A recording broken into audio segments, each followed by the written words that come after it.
back, everybody, after a touch of jank. Jank. Let's see if this got better. Spelled JNQ, apparently. JNQ. That is the jank. Got the jank skin. Oh. Trying to tell me something. JNQ. An acronym. Just not quality.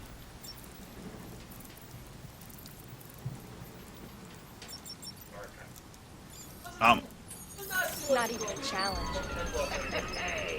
I can't actually see it. I'm waiting to come back. Ah, there we go. There we go. Oh. Oh, okay. I kind of want her hacking device.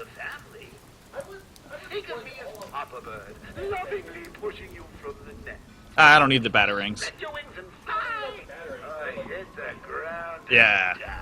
I just want the zip line, and I want the fake physics that denote the zip line movement.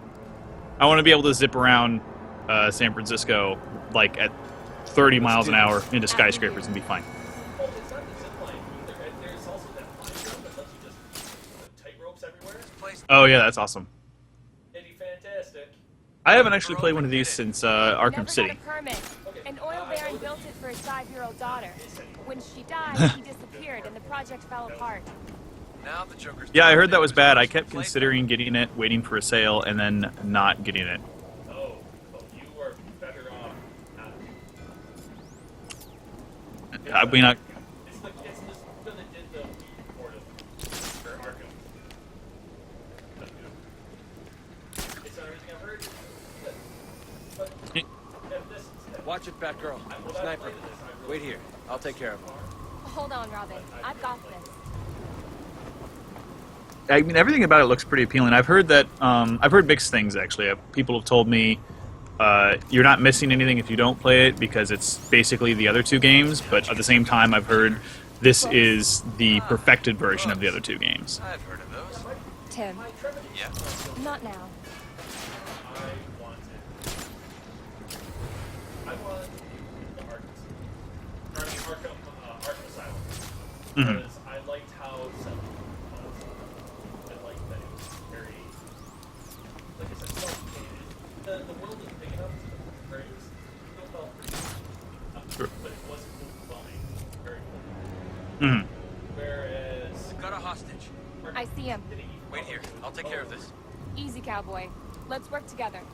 I'll distract the sniper. Then It's we'll hard to take judge out that the because, like, you're right. The Asylum was super compact and nice, but you always have that want for an open world game. I'm always going to be judging everything against the PlayStation 2 Spider-Man 2 game because it was like the first open world superhero game that worked really well. And City, I mean, and this is just because I'm a story nerd and I need things to make sense in the context of their own world. City was kind of open enough that it felt okay, though Batman's movement wasn't quite good enough that I really loved moving around the city in the same way. But my problem with it is I never bought into the narrative of the game that Gotham took half of its city away from citizens just to make a big jail. So it was hard for me to buy into its existence, and I would have rather had, like, I don't know, Back in the Asylum, or they built a new asylum. And I wish the game audio was on right now, but I haven't muted because the Joker's talking, and that's Mark Hamill's voice, right? Robin, Oh. RPG. I see it. I love how they always, Mark Hamill and Kevin Conroy are always saying, no, we're not going to do that anymore. No more Batman. They always come back.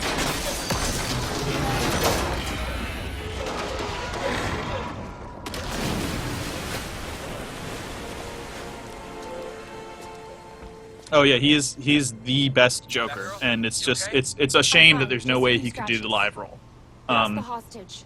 because he's got the part Shaken up, down but so he's perfectly. okay. He says the Joker ambushed them at GCPD. yeah, I would love to He's got watch other hostages. Great. Where are you? In the park. I'll wait for you here. No.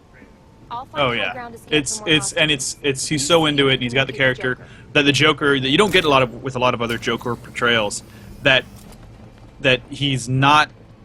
He sounds like he's having fun. Like the Joker genuinely enjoys his insanity and what he does, and it's believable to a degree that I don't get. Like I only saw the trailer for this new movie Joker, and it's like the Joker actually thinks what he's saying is funny, whereas like the Joker in the new movie trailer for Suicide Squad was very threatening. But like Joker is threatening to me because not because he's funny or because he's threatening, but because he thinks it's a game almost. he's entirely overjoyed with the whole. Anyway, so he's got just the perfect Joker. The closest thing you'll ever see to Mark Hamill playing a live-action Joker is his portrayal of the live-action Trickster in the 2000 or the '90s Flash TV show. Okay. It's basically a Joker ripoff as the character, and it's Mark Hamill, kind of his '90s, a little overweight Mark Hamill, you know. So it's just really weird, but it's basically live-action Joker, except for it's not Batman, it's the Flash, so it's kind of strange. Not all this Netflix audio is from this primary voice is Speakers through a microphone. I'm gonna listen for a second.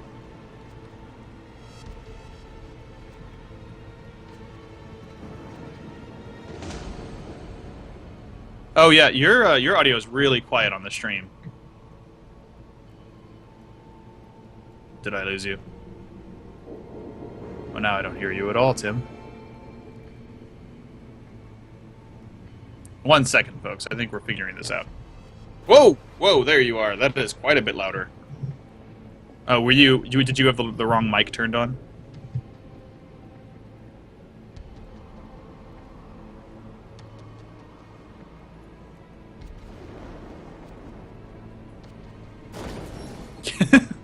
Technology bloggers, everyone.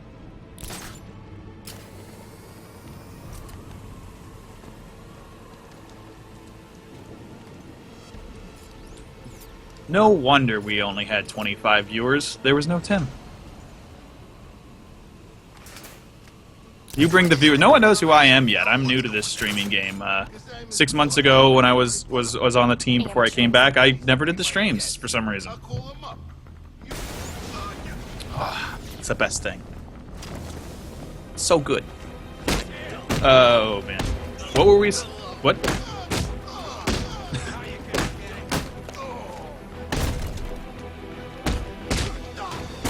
Oh.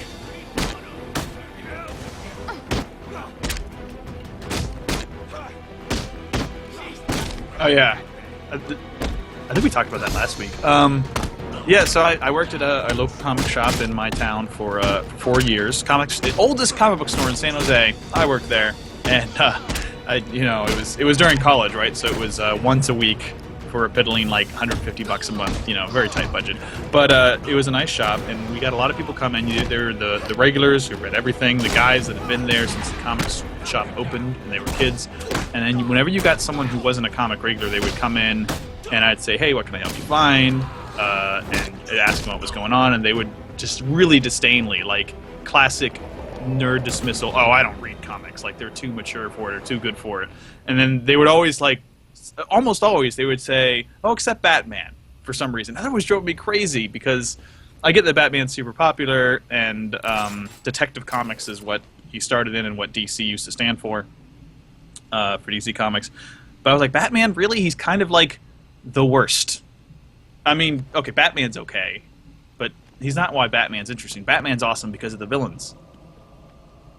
You know? And so that always drove me crazy. And I was like, okay, well, I mean, I can get you not wanting to read Superman because, you know, a lot of people dismiss Superman. He's the all-American Boy Scout. He's too clean. You're not cool if you read Superman. You know, I kind of get that. It's cool to read Wolverine. In the 90s, it was cool to read Spawn. You know, that was the big deal when I was in school. But always just Batman. So there was that weird dynamic. If you were a non-comic book person and you went to a comic book store, you were a Batman fan, and you didn't actually read Batman. It's kind of this weird dynamic about comics. It's getting better, but it's still kind of there. And especially you noticed it when you were working at the store back then, because we have this culture where it's still childish to read comic books. You know, if you go into a comic book store every week or every month and you buy your books and you read them and you enjoy the storylines, you are a child. But if you go to the theaters and you watch Avengers, oh, you're just a normal person. Everyone loves the Avengers.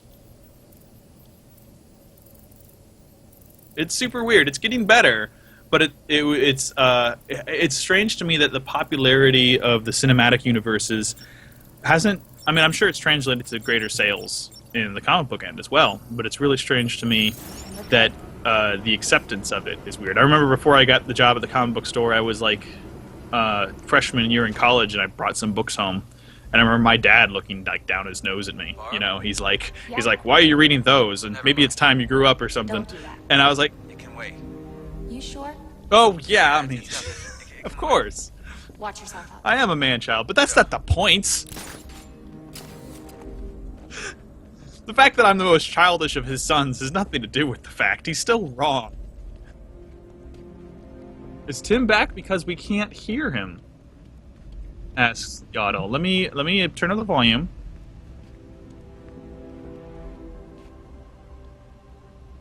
Oh, you know, what are your Skype settings like? Because you need to make sure the audio. Yeah, you need to make sure your audio is passing back through. He's fixing it. What books got me into comics? Asks. Oh, you want now? Let's. I'll answer that in a second. HBK. We gotta check the audio.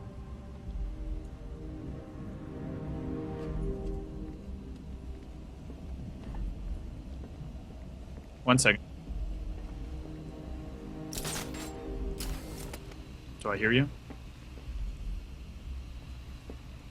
I do not. Don't hear you yet. Tim is, you guys can't hear him, but Tim is giving me this impassioned, frustrating cry of a failure. One thing you can do is if you go into the Windows settings, if you go to your microphone and you click listen to this device, it should make that same audio come through your headphones, which might drive you a little crazy, but it should work.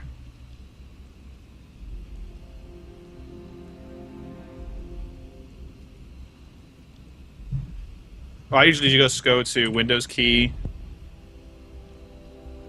and I type audio to manage audio devices. And then you go to recording, and you find your microphone, and you can click properties on that, and there's a listen tab. And if you click listen to this device and apply, you'll hear your own voice through it.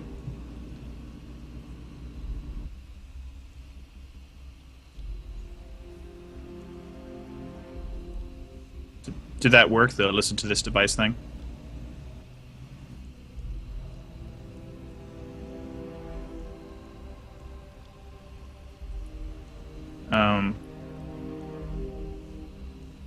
Okay, so what you need... Okay. This is got to be the worst thing to listen to. Go... Okay.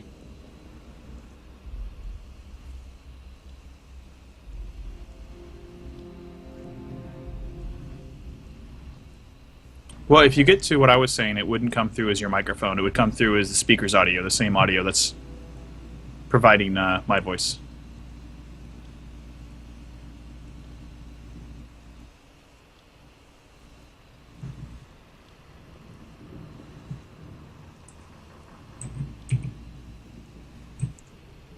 So, press the Windows key on your computer. Fine. I was going to tell you how to fix it, but never mind.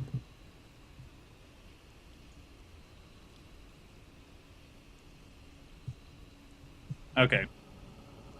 Give us like 30 seconds so I can type a thing to Tim without making a bunch of noise. So I need to mute briefly. Where are you? Oh, Slack. Here we go.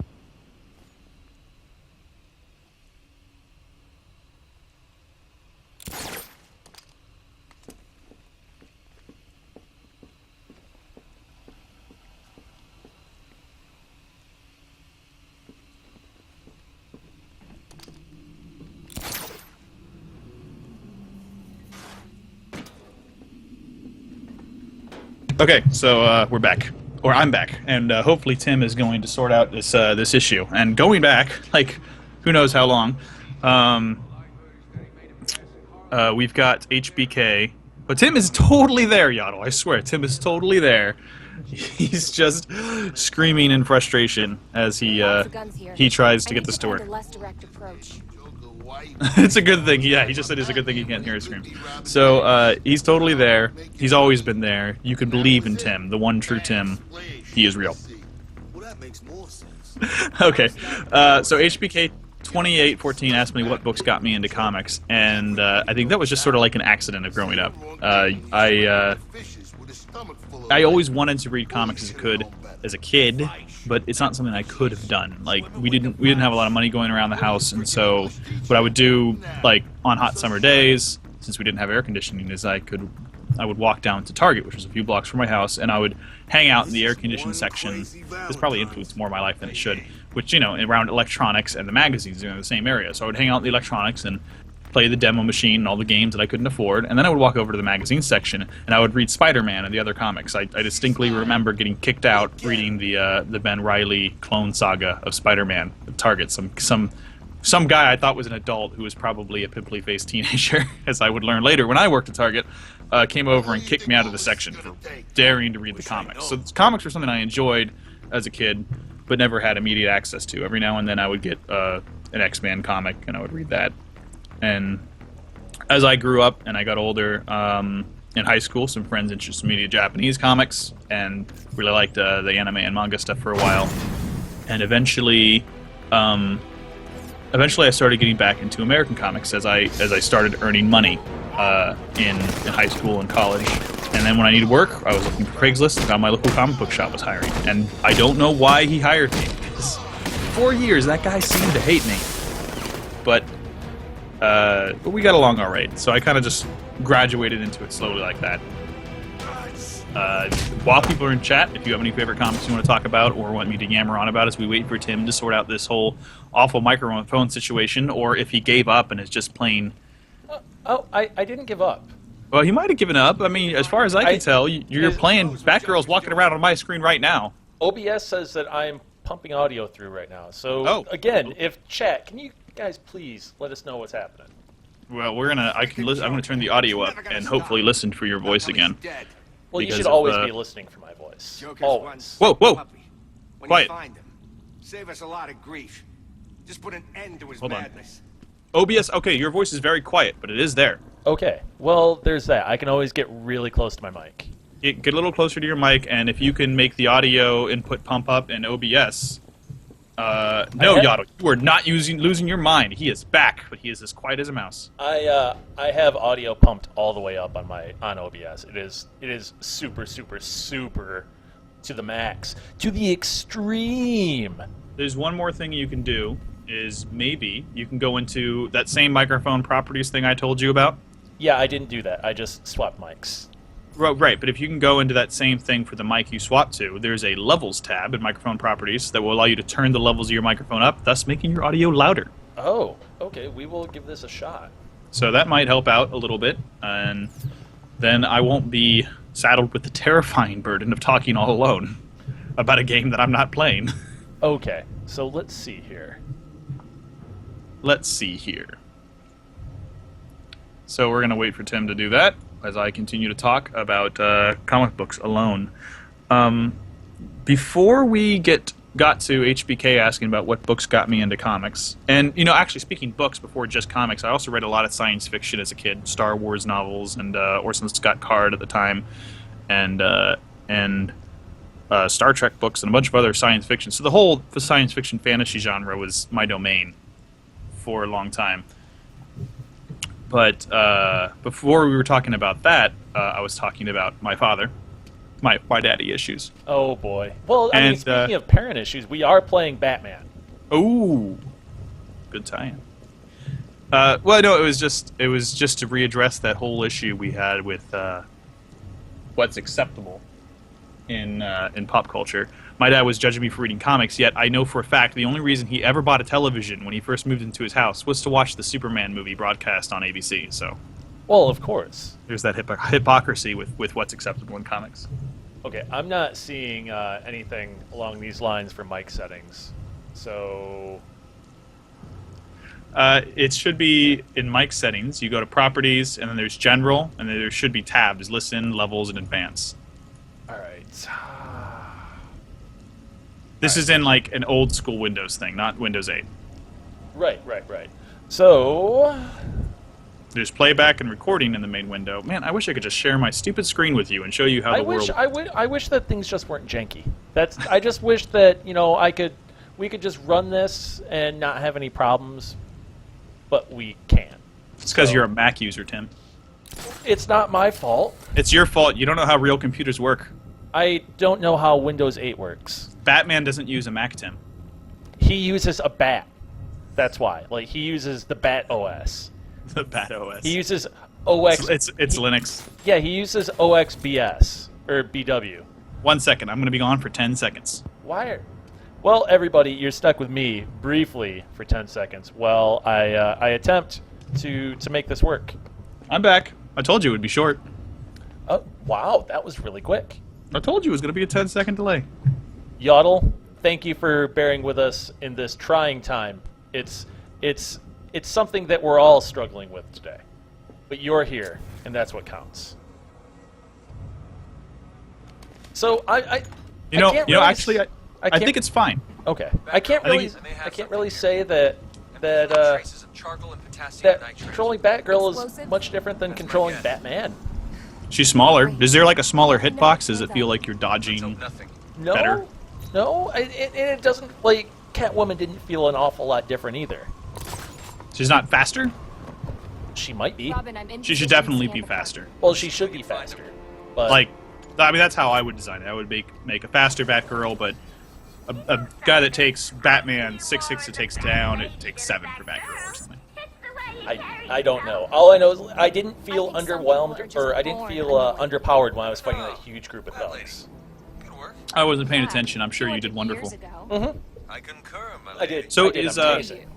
is there a day-night cycle in the main game, or is No, everything? because the game takes place in one night. Oh, Yeah. So it's- your 40-hour playtime is one evening. Yes, there is a time dilation effect going on. This is all of the games have taken place in one evening. All Really? of them. Yeah. Even the crappy the B Team game took place in one evening. I guess that makes sense. I spent so much time on it, I just never thought about it. I always just assumed when I stopped playing, Batman like took a nap in a garbage can somewhere. Well, that's kind of what Batman does.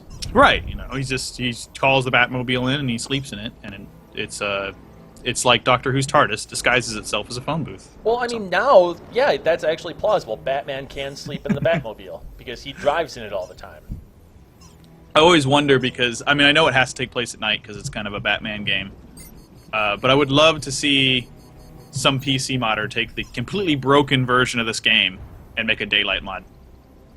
That's a good It point. would be awful. Yeah, I mean, well, that's the one thing. So, this is something that I've talked about with friends before, is that Grand Theft Auto 5 is really the first game that actually kind of it dealt with the fact that many open world games don't, is that this is taking place across multiple days. Like you go into a room, or you go into like Michael's house or something, and it shows the passage of time. And they're always wearing different clothes, or every time you encounter a character, they're wearing something different, or they appear a little bit different. Which is really interesting, and it's a really neat and small bit of attention to detail that makes a huge difference. You know, come to think of it, did GTA 4 even have nighttime? No, I think it did, but I don't think 3 did. Yeah, 4 had nighttime. 3 had nighttime as well. Did it? Maybe I just don't remember. Yeah, it's. I mean, it's been a while, but yeah, it's always had nighttime. No, you're right. It did. It starts at night, and then okay, you're right. I'm wrong. As always, Sean, you are wrong. Someone's got to be wrong. That's true, because if there is nobody to be wrong, then who's exactly right? So it's not you. No. Oh no, of course it's not me. I think it's Jess. That's no, right. I've been wrong about everything since I started writing. Oh my God, that was an entirely unintentional pun there. I've been wrong about everything since I started writing. Oh, I feel dirty about that pun. Writing. Yep, that That hurts. It was so bad I didn't get it, and I refused to. That's okay. Oh, you still have bat vision in this game. You still have bat vision. That's the thing, is I was kind of expecting that there'd be more differences between Batgirl and Batman, but there really isn't. Like, her tech loadout's about the same. Her moves are about the same. I don't know. It's a little disappointing in that aspect, I'd say. It's just basically a skin and voice mod. Yeah, kind of, and then story. So, I mean, I'm not getting into the story of Arkham Knight, but it's nice to see Joker back. But this is a prequel. Technically, this is the earliest in all of the Arkham games, the storyline, right? Really? I see that I was not aware of. Yeah, this is from what I read, this takes place before the original game. Oh, before Arkham Asylum. Okay. Yeah, before Arkham Asylum, which means, even though I don't think she was mentioned at all in that game, that means she's a present character. Well, no, she was Oracle in that game. Yeah. Yeah. Right, so she was mentioned in that game. Yeah, so this has to take place before that. Because, though I can't, spoiler alert, but if you read a comic 20 years ago, you know why she's Oracle and not Batgirl. Right, and that is, yeah.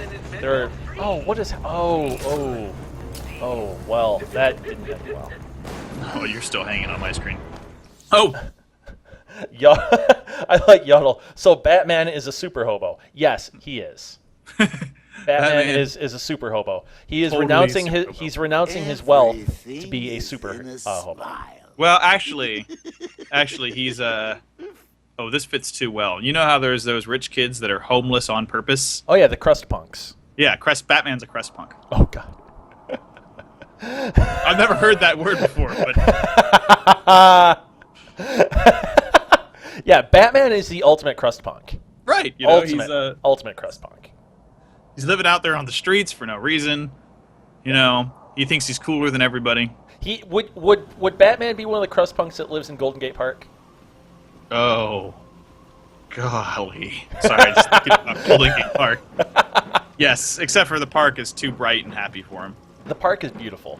It's the exact opposite of Gotham City. Gotham City, to be fair, Gotham City is gorgeous in this game. It's beautiful. Like, well, you're like on a amusement park right now, so I can't see it. Well, that's I don't think you even go anywhere near Gotham City in this game. But in the main game, it's really, really, really gorgeous. It is. What blows me away is this game is running on Unreal Engine 3. And basically everything we have seen so lately has been when somebody does something, they show it off in Unreal Engine 4. So the other week, you wrote a post about somebody imported Sonic and Mario into Unreal Engine 4, and they look amazing. Well, the fact of the matter that this game is running in Unreal Engine 3 and it looks as good as it does, I am really excited to see what developers can do with Unreal Engine 4. Granted, this is probably going to be one of the last big-budget Unreal Engine 3 games. But it looks incredible. That doesn't surprise me, though, because if you pay attention to the engine bumpers before a lot of console games, some of them are super old engines. Yeah. They've been optimized to the point where they know how to work it.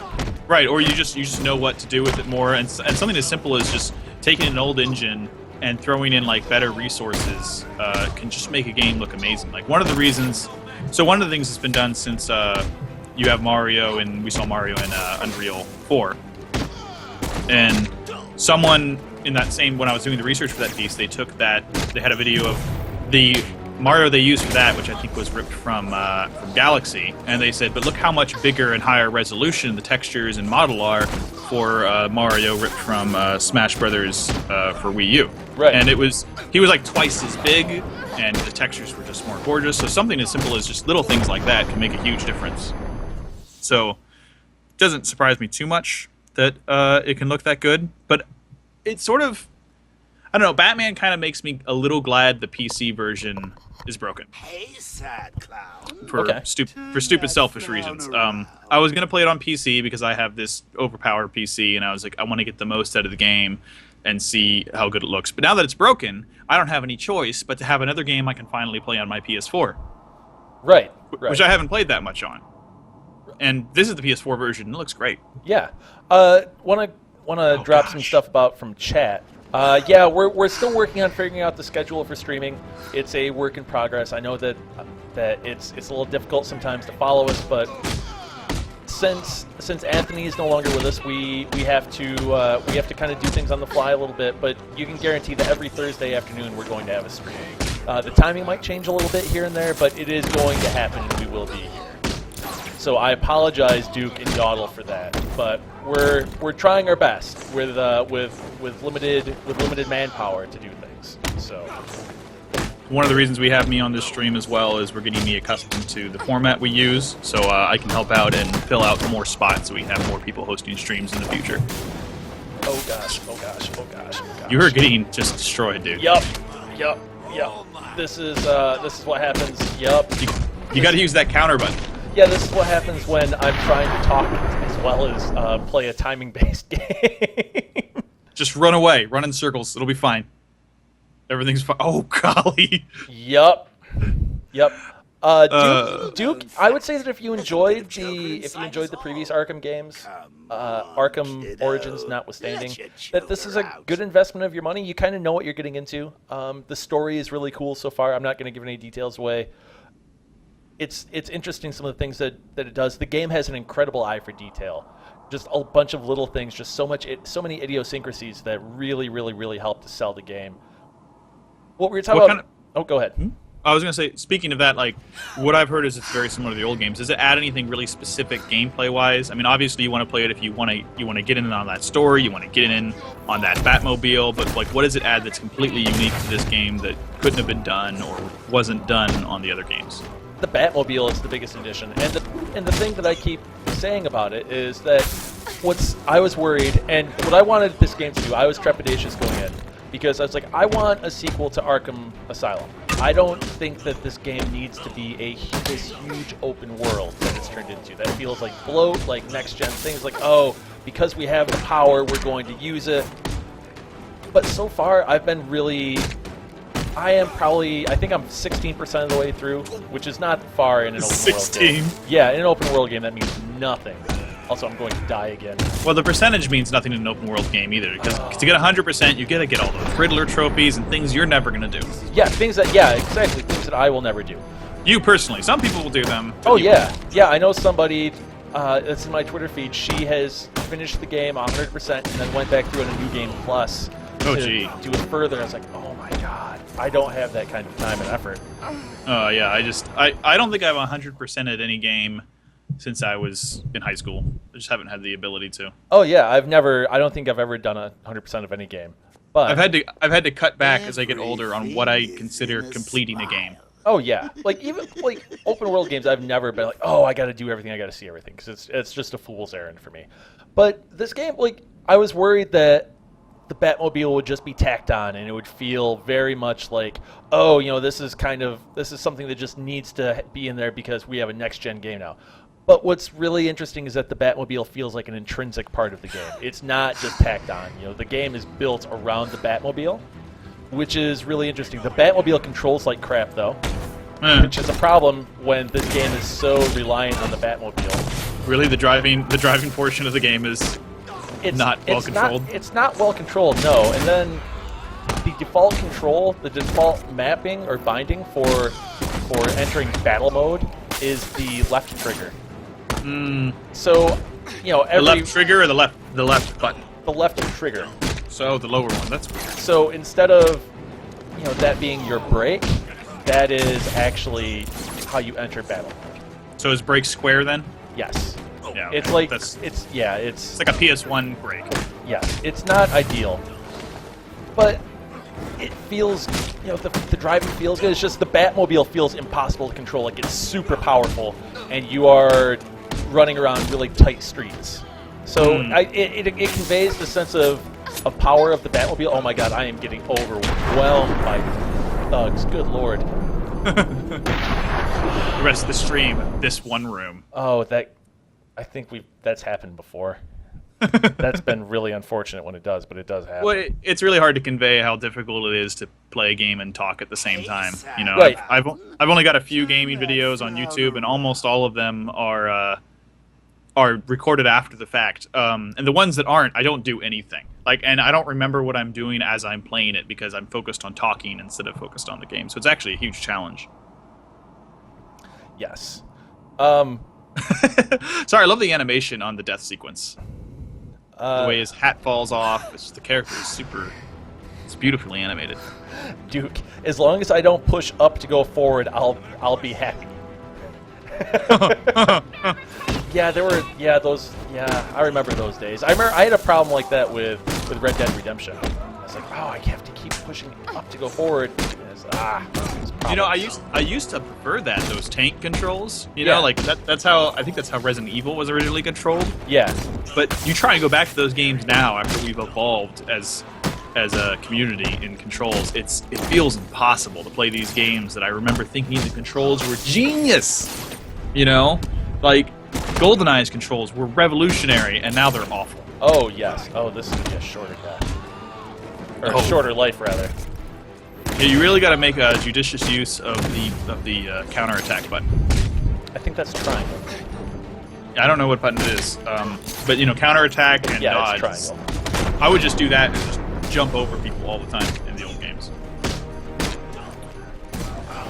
Yeah, but tank controls is exactly what I think Duke is talking about. It's super difficult to control things with up and then left and right. It makes sense from a third-person perspective, like if you have a set camera, but any kind of behind camera is just some of the strangest control schemes. Luckily, I don't think we see too much of that anymore. I can't remember the last game I played that had a completely unbearable control scheme that couldn't at least be changed.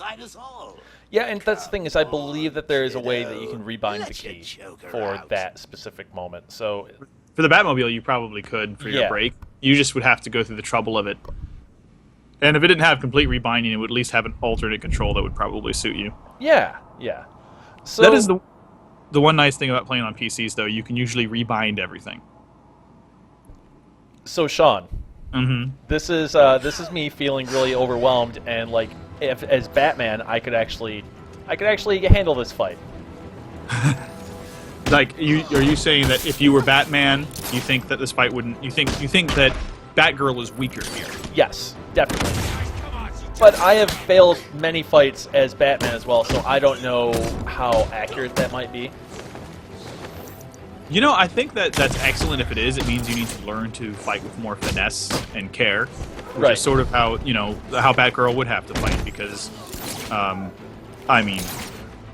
she's probably trying to avoid gender, differences. Right. But, she's probably she has to work harder to be as strong as a man, or she is. Well, Batman is also probably a 250-pound guy that's 6'6". That's basically what I'm saying. He's taller, he's bigger, he's a monster, which is weird, because you just have to think, like, Bruce Wayne in his private life. This Schwarzenegger-esque bodybuilder playboy. Right.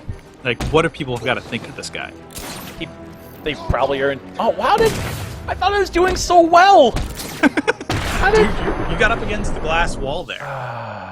And then they just wailed on you and took you down to his sliver. Yeah.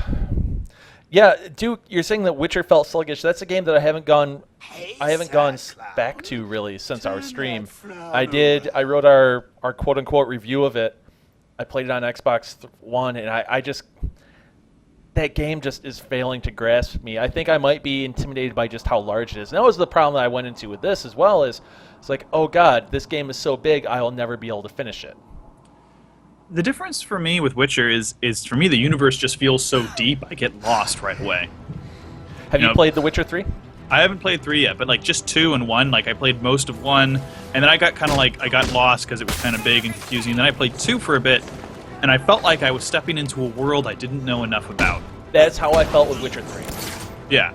It was, and that's great actually that it has that kind of depth, especially if you've played all 3 games and you know the lore and you've read the books, because there's books. But like as a casualer, a more casual player to the series is playing it. Oh man, this game! I want to max out my PC and really enjoy this beautiful game. I just felt like I was stepping into, part 4 of an epic. That's a way that I want that applies to this as well, because I was not able to finish Arkham City because that's my Xbox 360. I got to the point where I was trailing Ra's al Ghul. I want to say I was 25% of the way through the story, 30, somewhere around there. So some solid progress. And oh god, this is not going to end well. Yeah, if you miss the climax, missing the climax of that game definitely affects the rest of the world. Oh yeah, and every time I went after that point, every time after that point where I went to play the game, and I loaded it into my 360, it would black screen and hard lock my 360, and I couldn't play anymore. Oh, man. And I was like, well, I guess I can't play anymore. And so there have already been a few instances where I've met characters in this game where it's like, it was Azrael and somebody else, and Firefly. And I was like, I have no idea who any of these people are. Because I've never read the comics, I've only played the games, I've watched the movies, and Azrael was never in any of the movies or anything like that, and neither was Firefly.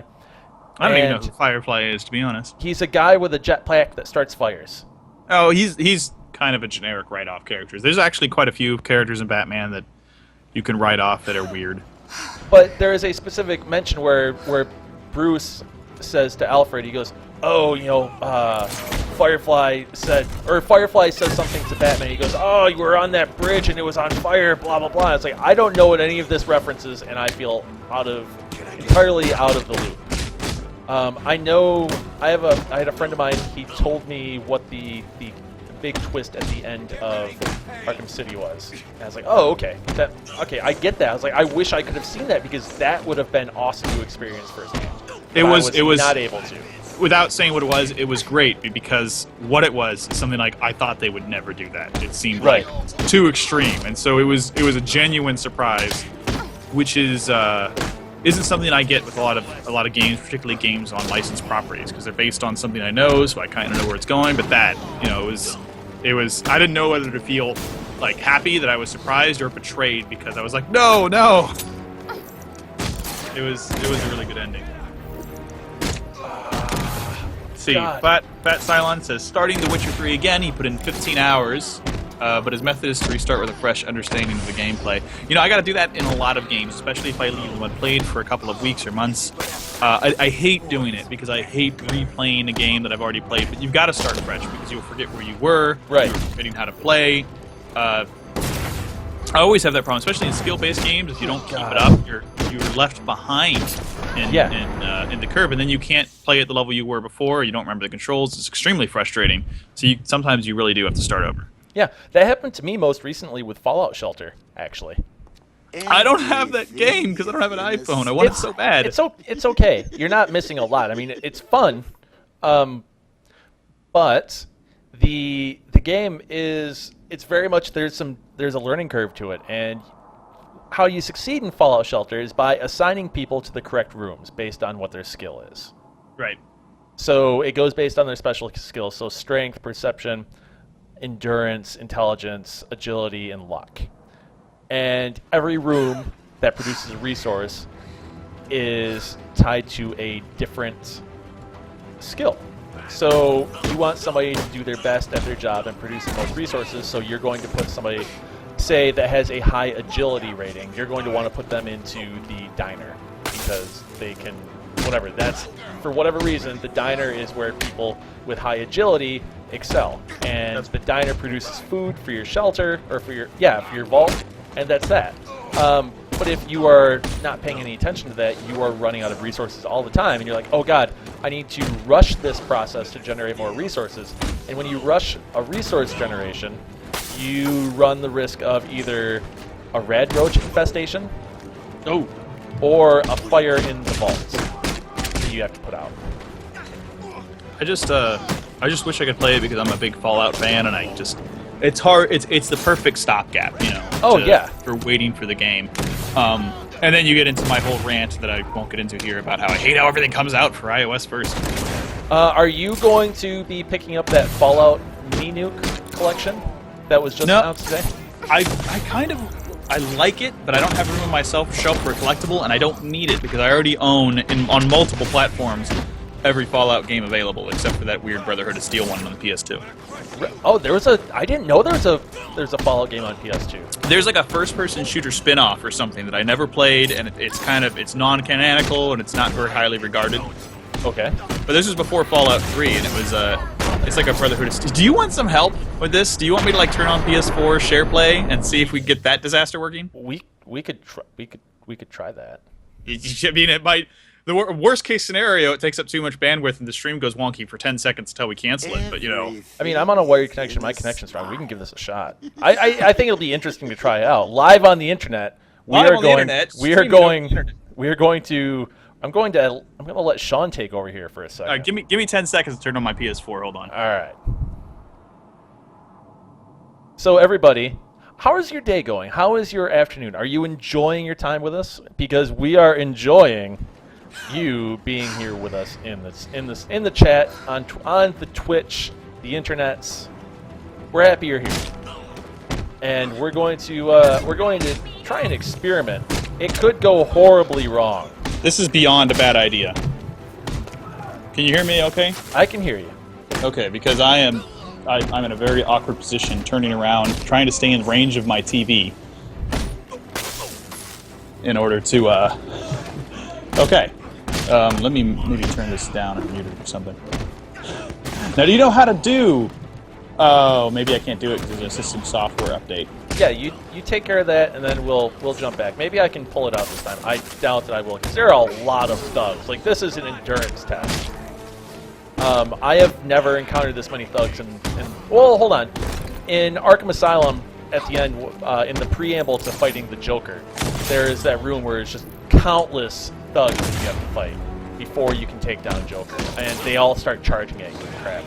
But this is an obscene amount of them, and I just don't feel adequate in terms of skill level, both with the character and with my button pressing abilities. Your button pressing ability. You're not adequate at pressing buttons. No, my hand, actually, my thumb on my right hand is cramped up a little bit. You can do it. All right, give me about 10 minutes to update this, and then if you're still having trouble, I'll take over. Yeah, you don't have to leave. I mean, you can be here. You can multitask. No, I'm here. Right, I'm just Sean? saying that's how long the bar says.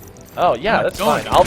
I mean, heck, yeah, I can. I would love to try and take over and enjoy. I've never tried. Oh, sharing mother! There were God. only like 4 of them left. Oh. It was great. They were kind of like beating you back and forth in a circle. Oh my God. It's a little-known fact. Hey, Sean, did you know that it's a little-known fact that there's a little bit of Joker inside all of us? Oh yeah. Yeah, that's what Joker's saying on the load screen. Oh well, you're ahead of me. Audio. Briefly. A little Joker in all of us. Well, isn't that the point? He's got the laughing gas. I'm never sure what Joker's plans are, except for to just be a hilarious dick. Yeah. Okay, so Fat Silence says, this reminds me of the room in City where the thugs never ended, with ghost trains coming through. Brutal. Yeah, this is tough. Like, this is really, like, it'd be different if it was just these, like, 8 guys? But there are, like, as you've seen, there are times when there are, like, 15 or 20 guys on screen, and it is really, really difficult. You know what I think makes this harder? Like, in the most simple way, I think that column in the middle makes this twice as hard as it has to be. Oh yeah, and there's no escape. Like I can't use the bat claw or anything, or the grapnel gun to take a respite, which is this game is really, it's testing my abilities. Which, which is fine, but it's just these thugs never stop. There is probably a dozen of them on screen right now, and I have to fight them all. In a way, this is kind of a negative point to what these games have kind of become. Not that I'm saying they're bad games or anything, but like this is a big, essential part of the experience is fighting multiple thugs at once. That's just how it is, right? Right. And I remember this argument coming out with why this one comic writer hated the original Batman game. Because he found it unrealistic because he was playing the game and he got shot. And he said, well, Batman would have never allow himself to get shot or be in these big fights because Batman is like a stealth character. Right. And that actually changed the way I played the game. I read that, and from that time on, I refused to let myself get shot even once in the game, and I became way more stealthy.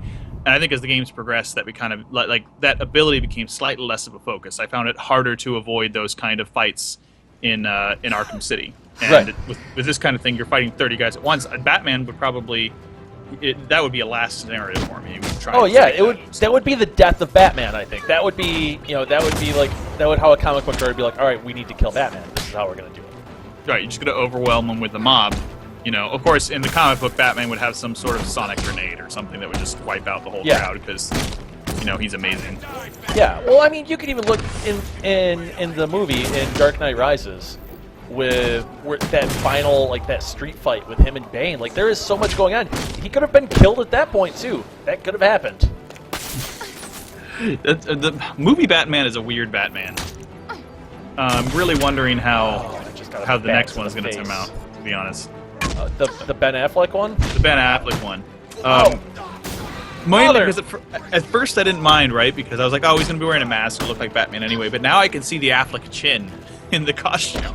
Oh, yeah. And not that I'm saying he's doing a bad job, because I haven't seen enough to say it, but I'm super aware that it's Ben Affleck, which is, frustrating for me because it's one of the few actors that I can recognize on sight. I don't usually pay attention to celebrities, and I like it when I don't really know who the actor is, so I can imagine them as the character, right? But I can't do that with Ben Affleck. I can't do that with like Owen Wilson because I'm like, he's Owen Wilson. He's not whoever he thinks he's trying to be. He's Right. Well, that's a thing that actually comes up. Ben Affleck was filming Gone Girl at the same time as Batman. In parts of it, like if you watch the movie, you can definitely see there are scenes where Ben Affleck is not buff and ripped. And then there's a road trip where he's driving with his wife from New York to Missouri. And over the course of the road trip, he starts out a skinny dude, and then he gets out of their car when they get to their house in Missouri, and he is ripped. It's like, wow, that dude. They made a couple pit stops along the way. But there's a line, and it's in the book too, where they're talking about how Amy, she says that she doesn't believe that the character Nick is at least some good guy or something, or something. It's about his chin, and so a conversation that they have throughout their marriage is that how you know when you're not bullcrapping the other person is when you put your thumb over your chin. And that was perfect when it happened in the movie because they're sitting there and they're like, he goes, she was like, I can't trust him. And he's like, why is that? Because of your chin. I was like, well, yeah, he does have a very strong chin, and it works perfectly for this. But yeah, so I get what you're saying. Ben Affleck as Batman, it's going to be interesting to watch. I'm interested solely because I was like, hey, it was filmed in Detroit, and I'm from Michigan, and I want to see how that goes. But I don't know. I don't particularly like Ben Affleck in anything aside from Kevin Smith films. He's alright in some stuff. I like his older stuff mainly, but I don't know. It's weird. I'm just gonna be hyper aware it's him. But that's not why I'm not interested in the movie. I'm really not interested in the movie because just DC isn't fun in their films right now, right. And I've gotten used to that being lighthearted and fun. And because it's lighthearted and fun, you can kind of get around the fact that it's ridiculous. You know, I mean, and cut through some of the continuity issues. I think just the attitude. It doesn't. Batman vs Superman just doesn't look like a lot of fun to me. It's so serious. And there's so many Jesus metaphors, and both the characters are so into making sure that they are painting the other guy as the bad guy. And it's a classic comic book thing. When two heroes meet each other for the first time, there's always the misunderstanding fight. But it's such a tired old cliche at this point that I don't want a movie addressing that. I want it to get out of the way as fast as possible and instead have this awesome buddy movie or something. Right, and we've already seen that very recently with the Avengers too, where Thor and Iron Man, they have to duke it out. It's like, right, yeah, it's just it's very much, do we need this? Do we need this again? Well, it's the question is, I'm surprised they haven't done an origin story for Batman now. Another one. Like, how many friggin' origin stories, how many origin movies do we need? Ben Kuchera wrote something about that on Polygon recently. Like, how many times do we need to see the origin story of a superhero on film? Right. And it's insane because we're on the third reboot of Spider-Man, and they're going to redo everything again. Unless you have a particularly interesting story or it's a superhero that's never done before, you can usually redo it, like in the opening sequence. Like the opening credits could be the whole origin story because these characters, most of them. I mean, okay, maybe not Ant-Man, even though they got his origin wrong. That it's not Ant-Man, that is some guy, but it doesn't matter. Ant-Man, and unless it's someone like Sean, your nerd is showing. It's showing. My wife, when I got on the stream earlier, she was mouthing like the Simpsons yell "nerd" at me, and she knows I hate that. By the way, my system's ready for a stream now. If we want to try and figure that out. Okay. Yes, we're going to give that a shot. So. But I mean, you're right. We don't need to do the origins hardly ever again because these are iconic characters. Superman is part of the culture of America. We know what his origin is. Yeah, these characters are established. Right. To the point where even more fair, some of them we don't care what the origin is. Do you really care what Batman's origin is? I mean, that doesn't really affect the Batman movie. Yeah, I don't know. It's a whole thing. Okay. I mean, all right. Hopefully this works okay. This is very awkward for me, this position I'm putting myself in. I wish I had longer USB cables. All right, we're going to test the connection speed and see how this goes. This is not strong enough for SharePlay. It's because we're streaming and everything right now. It won't even let you try, huh? No, it says performance will be poor.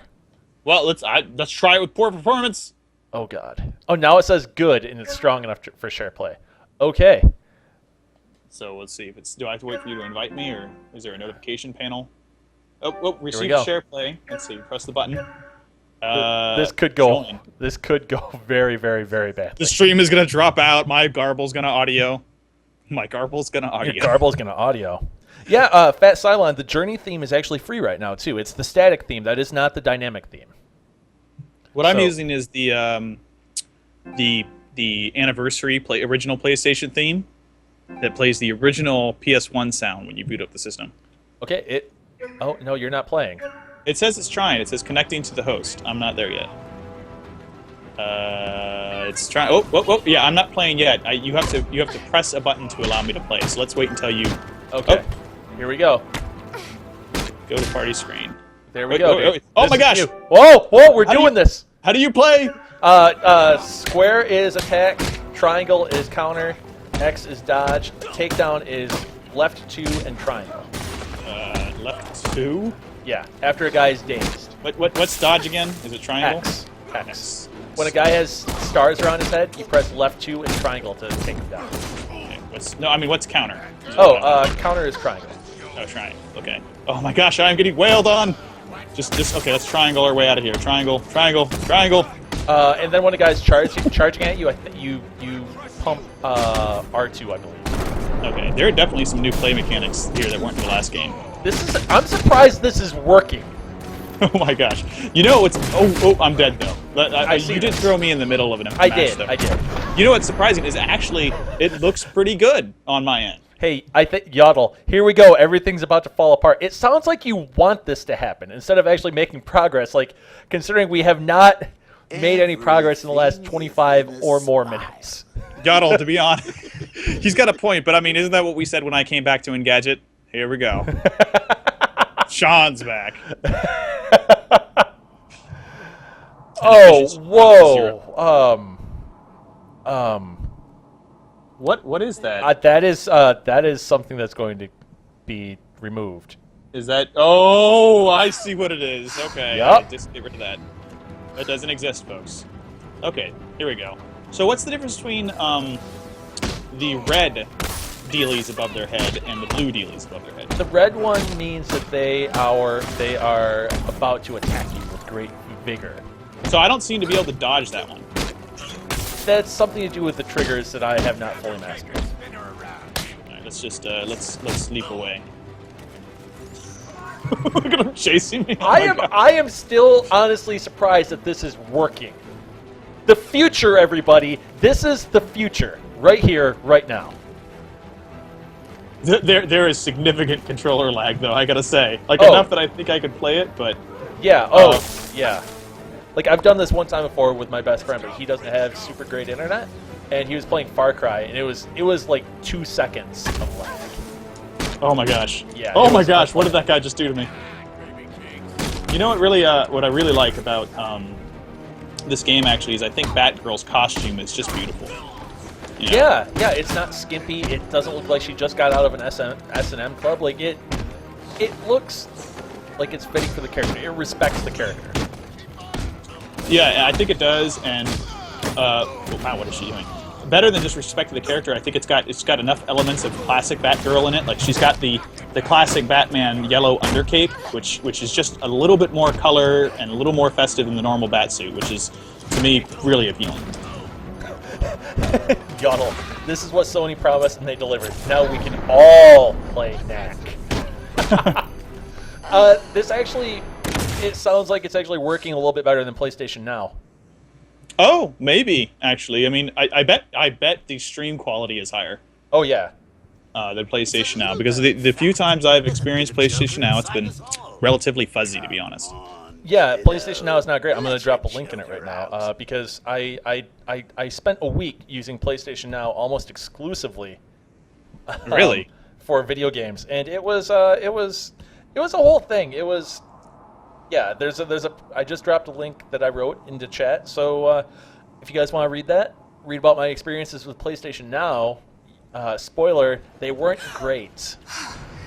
I think it would be more appealing to me if... Oh, what do I do? What do I do when they charge again? It's either right to or left to. Okay. I think I would be more interested in PlayStation Now maybe if I didn't have a PS3. to be honest. Like, it seems Yeah. it's very tailored to those people. Yeah, they that's the weird thing is, so they were telling me the whole time, they're like, oh yeah, the two guys I spoke with from PlayStation, they were talking about how it was a great opportunity for people to play games from PlayStation 3 that they might have missed. Right. And they said, they specifically, they said, Uncharted, God of War, and there was something else. Oh, The Last of Us. And I was like, okay, that's one thing, but Shuhei Yoshida last year said that the way that was the best for people to experience those games was via HD remasters. And so how does that play into this? And they said, oh, well, this kind of acts as a demo for those where people really like these games are going to be getting HD remasters so much that they'll play these and then they'll wait for the HD remasters. Like, They were not prepared for that question. Is No. what the real answer is. no, and I was like, what happened? I was like, it seems so strange. Just, yeah, and then they told me that the market isn't PlayStation 4 owners, it's people with smart TVs, because people with smart TVs don't necessarily see it as backwards compatibility, they see it as access to a lot of games. And I was like, okay, but your biggest platform right now is the PlayStation 4, and they're Yeah. not targeting that market. They don't see PlayStation Now as backwards compatibility. It was a very confusing conversation with Sony. Very confusing. Is there any way to heal? Because I am just running away from these guys, trying to Oh. avoid death. Oh no, there is no way to heal. Oh, so this is a very tough fight. Yeah, exactly. Like it's really tough. It'd be different if they were like, all right, wave 1 is done. You have some time to heal. Here's wave 2 that's even bigger. But no, there's no way to heal. There's no way to escape. There are no waves. No, it's just they keep coming down the more you defeat them. It's Oh my gosh. yeah. Oh! You dodged that one pretty well. I'm just running like not a hero. This is Yeah. what I would be doing in real life in this situation. Yeah, this is. I recall seeing reviews where critics said that this DLC is not great, and I didn't read them because I wanted to go into this totally blind. But now I'm starting to see why this is a problem, because they're. Oh, you just basically gave a guy a DDT. That was impressive. It was a lot cooler looking than I intended. I was really just Okay, trying to do fair. the shake the joystick to get out of a hold move. There are like 11 guys on screen right now, all Just- intent to murder you. It is so busy, and I just don't know how to stay away from everything. Special Dude. takedowns are circle and triangle, by the way. Oh yeah, I keep seeing those come up and then not using them. Oh, come on! Oh, wow. I've used that. I think that's my. I think I'm just gonna do that. She Yeah. has some impressive throwing power. Like, she is in capable hands. Batgirl is really, really, really strong and really impressive. I don't have capable hands. No, me neither. Oh my gosh, that was my longest one yet, but I think that's mostly just because I was running in a circle. Yeah, Now it's up- I feel like this is a. I feel like this is your best yet, but it's an accurate depiction of how we would handle a fight like this ourselves. We would run. Fat Silence says maybe you guys should try and let your husbands beat this level. Well, I Wow, am that- Tim's husband. That was a sexist remark, Fat Silence. It is a sexist remark. Wow. Honestly, well, well, my wife wouldn't be better at me than this game, but she would have more fun. Yeah, I mean this. Also, you know what the truth is about that sexist remark? If Jessie was on, she would be winning. You mean Jessica? Jessica? Not We don't Jessie. call her Jess- It's we don't Jess. call her Jessie? No, it's Jess or Jessica. Oh, I thought it was Jessie. Well, if Jess was on, There you go. she does not like Jessie, huh? I'm almost positive she doesn't. Well, much that's- in the way that Joseph does not like Joe. Oh, he hates that. Yes. I had to politely correct somebody who addressed him as that as D3 after Joseph had turned away for a second. I was like, dude, you can't call him Joe. You know what's interesting about that? Speaking of nicknames at Engadget, I find it incredibly interesting because he's the only person I've met with this opinion. Billy hates Bill. Yeah. He is just and explicitly Billy. Yeah. We're speaking about another associate editor, Mr. Billy Steele. And then there was a point in time where there were two of everybody in chat. There were two Tims when I first joined. There were two Seans. There still technically are two Seans, but Cooper only shows up when we're near Canada. Yes. yeah, there were two Chris's. It was a whole, well, there still are two Chris's. But yeah, it was that weird thing where there are always two of them.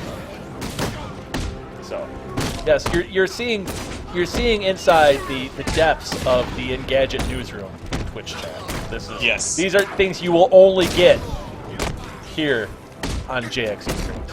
Well, the point is, I'm pretty sure Jesse would kick ass at this. I just had a huge lag moment. You did it again too. You called her Jesse. Did I say Jesse again? Uh-huh. I'm sorry, Jess. You know, I spelled her name wrong on Twitter last week. Yep. You are And a monster. I'm a monster. Let me know when you get tired of this, because my hands are healed now. All right, give me one more round. I think the system is not. You could take it back from me anytime you want. I think. Give me one more try. Yeah, go for it. But I had this moment where my screen froze for a minute, and then I jumped ahead, and this dude was wailing on me. So. You know what's interesting? My controller is still rumbling, even though you're playing. Really? Yeah. It can feel it all. Yes, it is like a phantom pain. Oh, that is very Hey-yo. strange. That is extremely weird. That's the future of gaming right there. Okay. Oh, dude! Did I get him? No, I didn't. This is the thing. If it was just this, like this amount of dudes at all times, you're like, all right, we'll just keep doing this for 4 minutes, whatever.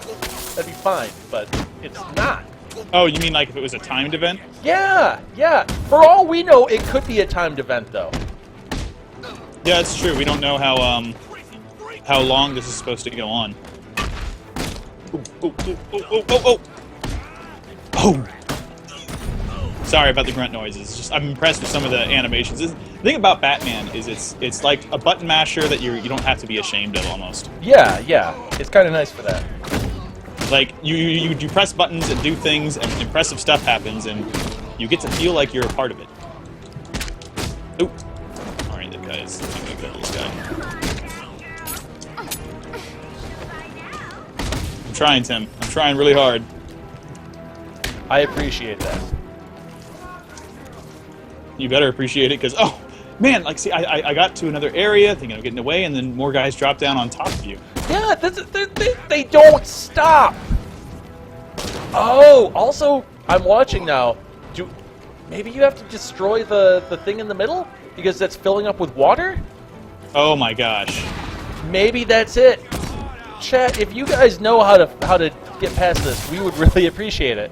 I think that might be the case, though. You have to destroy it because look, it's filling with water. And there's people in there. Yeah. So I bet you have to destroy it with the explosive gel. What's Is there a button that throws batarangs? You have to enter. I think it's down on the D-pad and it opens up your inventory. Shoot. There you go. How does this work? Let's see. Batarangs. Throw. L2 is quick fire. Yeah. Okay. Ah! Ah! Ah! Batarang! You got this, Sean. If not, I'll take over. I'll take back over. Now that we have some insight. Because, yeah, I don't... yeah. Okay, take it. All I right. think you have to do it via your menu. Okay, yep. Alright. And maybe I'm going to end the party to lessen our bandwidth concerns here. Yes, yeah, just do that, and we'll take this. There we go. Well, thanks Okay. for letting me try. I was hoping to sweep in and gloat over beating it over lag when you couldn't do it locally, but no, I'm a failure. Okay, a rock cove says the mission will end if they drown. Okay, so what we're Does going that to mean do... you have to beat it before they drown, or you have to free them? Based on how my knowledge of video games and how video games work, I'm going to say that you have to probably destroy that. Because those guys just keep popping off of an elevated platform out of seemingly nowhere. I am shamefully looking up a Batgirl DLC. No, there is no shame in this whatsoever. I am just going to look for it and see if we can find the answer right now, because I am tired of this screen. They're all video walkthroughs, which are problematic to our situation. Well, not really. You're just on Skype. I'm not doing the video situation. You are. But I need to be able to talk, so. Oh. Well, just mute the video and then just watch it while it happens. Okay, fine. That's acceptable. 1 second. So, thank you everybody for your patience in sticking through here. Hey, Rockcomp, maybe you can give us a hand or tell us how to finish this.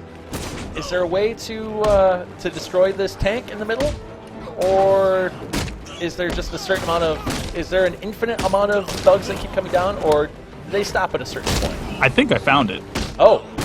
We could wait for him to respawn, but according to this wiki, you have to hold your own against the thugs while the chamber is slowly fills with water, which means you need to work fast, blah blah blah, with your limited abilities. When the thugs have finally been dealt with, waste no time swapping to your explosive gel. But forget that. Just go to the explosive gel and see if you can get it done super fast. Maybe it'll flood through and just take care of the enemies. No, because I've got... how do I use the explosive gel? Ah! You gotta... Maybe it won't let the event trigger until you get to it.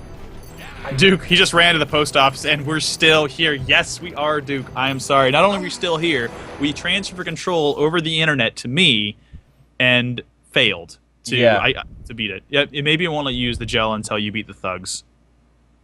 Yeah, Aratkov says you can't. All thugs have to be defeated. Oh my gosh. Oh my god. Is this there an exercise in patience? Is there a pause button you can use to lower the difficulty level? Oh yeah, I will.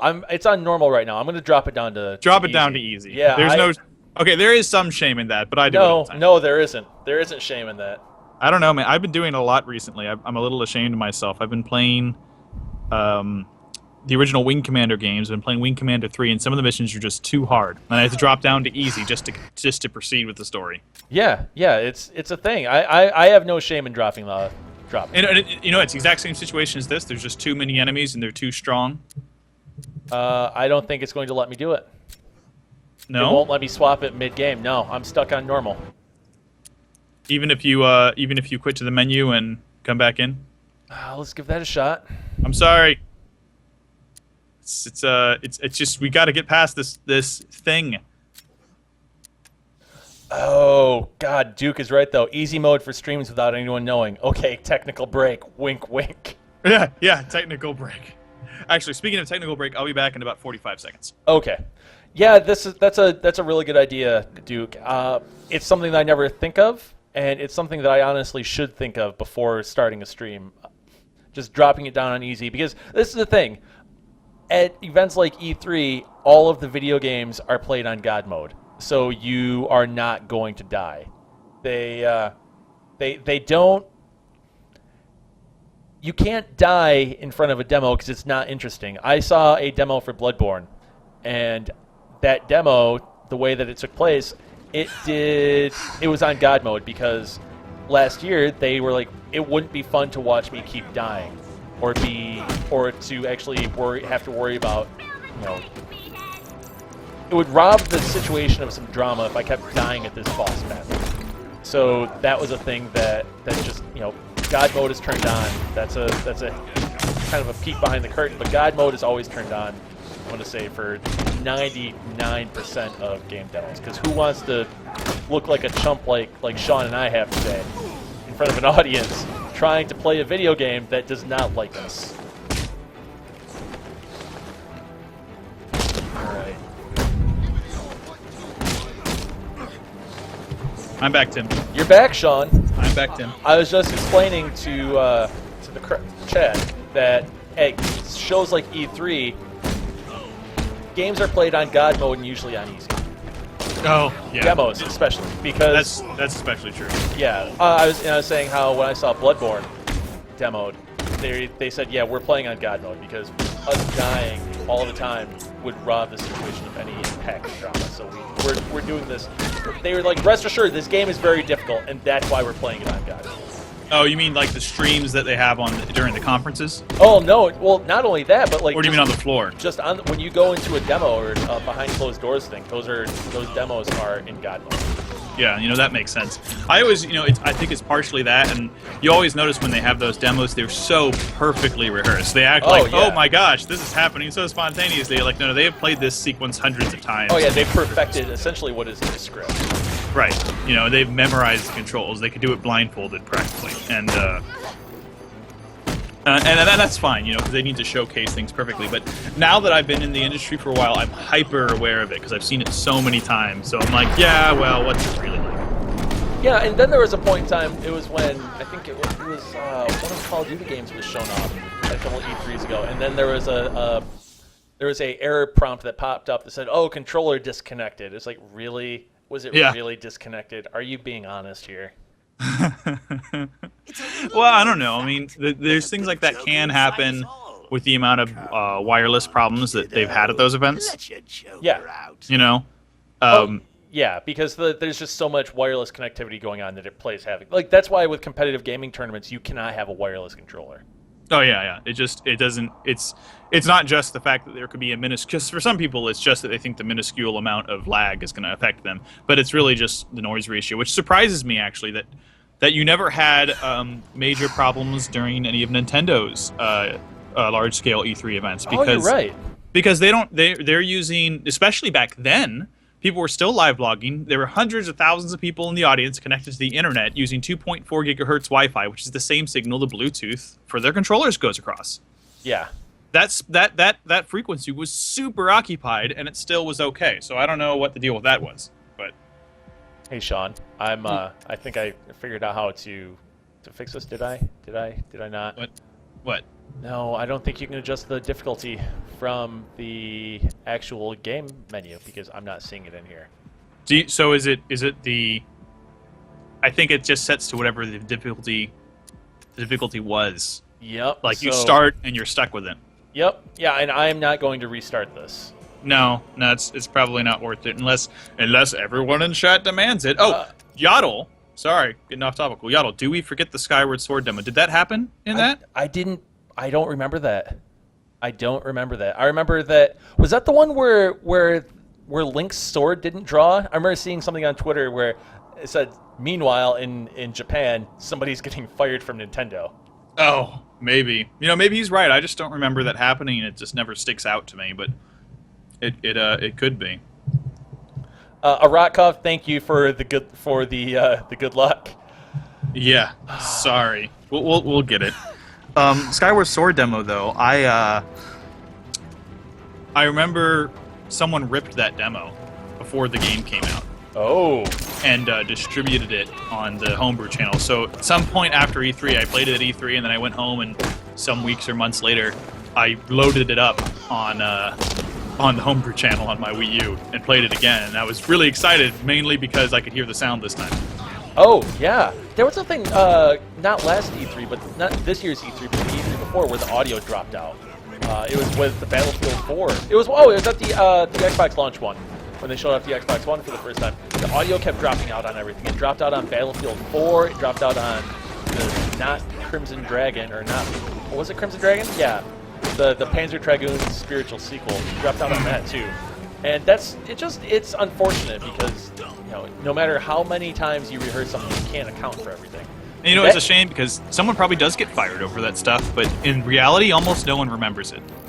Yeah, that was kind of a theme that year, though, because at the Sony press conference, the PlayStation 4 is when they were showing that off. They were showing off Assassin's Creed Black Flag, and that was running like crap, too, because it was just so warm. And there was just so much computing power. Those were not finalized systems. There were a lot of things at play that caused those problems. I feel like there's just people understand that more than they used to, or maybe I just understand that more than I used to. Remember when I first got started in this racket, people were upset that games were running on dev hardware. There were outrage articles like, "Oh my gosh, they're running this on a development PC instead of on a PlayStation 3." I'm like, "Well, of course they are. The game's not only half done." Well, that's how it was with that year when the consoles were running. Everything was running on a PlayStation. Well, everything was playable with a PlayStation 4 controller. And I asked about that, and they said it's a PC running at PlayStation 4 specs. Right. You know, and they're saying like the game's running on a demo. And people were outraged, and I understand your concern that it might be showing higher graphics than might appear on the console, but it's like people are more outraged, like how dare they do this? And I'm like, dude, they don't have a choice. Right. They want to show these games off. Well, especially in the terms of when hardware isn't even out. like with the Yeah. PlayStation 4 and the Xbox One. Like they had no choice. They had to do something to show That's the how- games off. And that's how the dev stuff worked. I mean, it's gotten better now. I think people are less upset about it, but I think they've also just gotten better about making dev hardware something you make the game on. Yeah.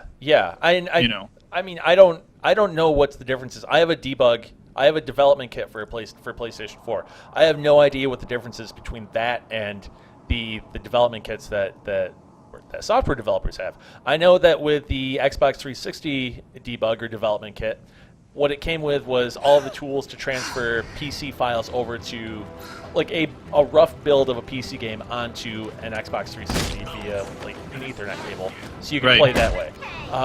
But I don't know how else different it was. It might have been the same thing, because what a debug console allows you to do is run not final hard software off of a DVD-ROM or a Blu-ray. Right, it allows that's all you. It makes it easy to execute code that you can change on the fly. A friend of mine has the Wii U development kit, and it's basically just. Well, he actually has a hard time getting it to run stuff, but it's basically it's a Wii U you can run extra code on. Yeah. You know, and it's a little more complicated. Like I remember the specifically Nintendo had green face and red face kits back in the day, and they just were different kinds of ways of running code. But you know, it's just amazing to me how much things have changed, the perception of things in the industry in the last few years. I like to think that that the gaming community has grown up a lot in the last 5 years. There are things that we won't bring up. Well, in terms But, of yeah. in terms of how they view press events and handle those things, like E3 now versus E3 5 years ago is a little bit more on the up and up. I feel like. Yeah, definitely. I think this is my 6th E3. Yeah, something like Yeah. that. So yeah, it's been different. It's been interesting to watch how it's changed so much. I wonder sometimes if you can credit things like PAX for that. You know, like where the pure over sensational fandom stuff. And some of that silliness gets funneled to an event just for that. Maybe. I would say that it's nice to see things scale back a little bit. I mean, I really like... It's still pretty silly, but... Yeah, my first E3 was the one after the crazy one that was done at Santa Monica High School. Oh, yeah, the one that was done down in Santa... I remember the change there. Yeah. My first E3 was the one after that one, I think. The second year back. Yeah, because I think... Yeah, my first one was 2009. Because I started writing in 2008. My first E3 was 2009. Mine, I think, was also 2009. So, yeah, it's an interesting thing. That was a weird time when it came back, and if you guys are interested about the history of E3, we have this article on Engadget about, I did this big research piece about the rise and fall of E3, how it was partially created because of the Senate hearings, Mortal Kombat hearings versus Nintendo and everything. But when it came back from Santa Monica, it was really kind of weird, you know, trying to find its old voice again. You know what I'm going to do, Sean? I think I'm going to just go back to standard Batman and make some progress. Really? It's Duke is kind of giving me a razzing, saying you guys should have a backup game in case one fails you or you fail at it. And You could try and restart on easy difficulty, but it didn't let you choose to. I'm not restart it. restarting this downloadable pack. That's not something that's going to happen. Are you going to try and play it again on your own after the stream's over on easy? Yeah. Or are you Yeah. done with this? No. When the stream is over, I'm gonna go back through. I'll play this after I finish the campaign. Yeah, it's true. You'll probably want to play it then. Yeah, and I might be more proficient. That's a big might. But look at this. I have a good count going. Did you not change the headline for No. today's stream? No, just changed it. Refresh. Oh, refresh. I'm still seeing you are the Wind Waker HD beneath our wings. Okay, there it is. Okay, yeah, that's correct. My bad. Sean, this Oh, it's- combo I have going. Oh my gosh. I had it going. Well, now I have an advertisement, so. I'm I seeing had the a best 30x multiplier. Oh my gosh. Well, you're up at the 20s now, so. Oh, it goes away. Oh, it goes away. Make judicious use of the X button, I think, because I was what I'm doing best doing. whenever someone red or yellow had a flash above me. I was doing best when I dodged out of the way. Yeah. You know. Yeah, because those attacks are brutal. Right, my they bring gosh. you right down to the red really fast. You know, I'm impressed with how much is going on the screen, to be honest. Yeah. Oh, wow. I'm not gonna jinx it, so I'm not gonna say what I was going to. Duke says you're just the one frustrated, and then everyone here is enjoying this. Oh, good. I think maybe Duke just enjoys your pain. That is Duke is one of our regulars. Oh yeah, well I do. And yeah, I think he does enjoy my pain. But Sean, look at how many guys are left. It was like 6 or 7. Wait a second for the stream to catch up. All right. Because 3, 4. good things happened. You're doing good. I mean, I shouldn't jinx that, but you know, it seems fine. Sean, I'm about to rescue these policemen. Oh really? Yeah. I'm only seeing one dude left on the screen now. Have much time. Oh my gosh, that looked awesome. Sean, I did it. You did it. Oh my gosh. I did it, guys. I did it. Duke, I did it. Batgirl. I did it. Oh my God, it only took an hour. All you had to do was believe in failure. You were ready to quit, Follow my signal. you know, and then it went through for you. I like how the hostage just very simply says, "Get Joker." That's all he says. Oh man. You know, you think being on the other side of that glass as it explodes would just kill you anyway. Certainly the glass would explode inward at you. Also, I thought there were 3 policemen in that tank. There was only 1 at the end. Well, the other 2 died. It's not my fault. Well, kind of is. Talk to hostage, I'm still watching this. Get Joker. Finally, you're done. I'm tired of this my circular God. world. Yeah. Oh, hey, there's a shark because it's a Batman game. I wonder if I can punch this one. What? Oh my gosh. Punch the shark. Do you have shark repellent? I don't. Oh.